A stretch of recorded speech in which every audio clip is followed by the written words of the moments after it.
tila unti-unti nang binubuksan ni Paolo Avellino ang pintuan ng katotohanan tungkol sa tunay na estado ng relasyon nila ni Kim Chiu. Kamakailan lamang, napansin ng maraming netizens ang pagbabahagi ni Paolo ng ilang mga larawan nila ni Kim sa kanyang social media account na nagdulot ng iba't ibang reaksyon mula sa kanilang mga taga-subaybay. Sa mga larawang ibinahagi ni Paolo, kapansin-pansin ang kanilang pagiging malapit at masaya sa isa't isa. Marami ang nagsasabi na ito na ang simula ng pag-amin ni Paolo sa kanilang relasyon ni Kim, lalo na tila wala nang itinatago ang aktor sa kanyang mga tagahanga.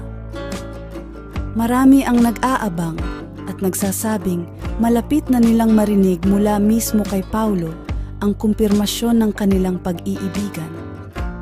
Hindi na bago sa publiko ang balitang may namumuong espesyal na relasyon sa pagitan nina Paolo at Kim, ngunit hanggang ngayon ay nananatili pa ring palaisipan ang tunay na estado ng kanilang pagsasama.